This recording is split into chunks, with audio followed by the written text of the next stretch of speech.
জয় মা শক্তি মহামায়া, কেমন আছেন সকালে? আশা করি ভালোই আছেন মায়ের কৃপাতে। আজকে আপনাদের সামনে একটি যন্ত্র নিয়ে আসলাম। এই যন্ত্রটি হচ্ছে বশীকরণ যন্ত্র। এই যন্ত্রটি কাজে কখনো ফেল যাবে না। যন্ত্রটি আপনারা একবার নিজে ব্যবহার করে দেখুন, অবশ্যই ফলাফল পাবেন। এটি হচ্ছে বশীকরণ যন্ত্র। যন্ত্রটি ভালো করে দেখুন। এই যন্ত্রটি কী করতে হবে আপনাদের, এটা কিন্তু আমার একটা ডায়েরি, হ্যাঁ, আমি এই ডায়েরিটাতে কিন্তু কাজ করি। সেই ডায়েরি থেকে তুলে দিলাম, আমার পার্সোনাল জিনিস। তো এই যন্ত্রটি আপনাকে কী করতে হবে, ভোজ পাতায় শনিবার অথবা মঙ্গলবার দিন ভোজ পাতার উপরে জাফরান মেশকো কালি দিয়ে লিখে আপনাকে কী করতে হবে, ওর মধ্যে একজোড়া মণামণি, একজোড়া মন ছটপটি, আর এই যন্ত্রের মধ্যে লিখে দেবেন কার নামে কে, অমুকের সাথে অমুকের মিলন হোক, বা অমুকের সাথে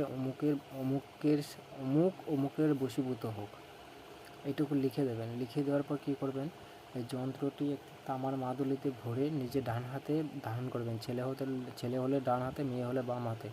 এই নকশাটির এতটাই পাওয়ার, ভালো কথা, নকশাটি তৈরি হওয়ার পর নকশাটির উপরে একটু আতর বা একটা গোলাপের পাপড়ি দিয়ে দেবেন। দেওয়ার পর নকশাটি অর্থাৎ তামার তাবিজে ভরে আপনি নিজে ধারণ করুন। যার নামে করেছেন তার সামনে যান বা তার আশপাশ দিয়ে ঘোরাঘুরি করুন। যদি পাত্তা না দেয় তখন আপনি আমাকে এসে বলবেন। এই নকশাটি খুবই পাওয়ারফুল জিনিস, আপনাদের দিয়ে দিলাম। এটা গুরু বাক্য ধরতে গেলে একরকম। নকশাটি কাজ করে ভালো, খুব ভালো ফল দেয়। তো আপনারা ভালো করে কাজ করুন, অবশ্যই ফল পাবেন। জয় মাতা শক্তি মহামায়া, সকলে ভালো থাকবেন।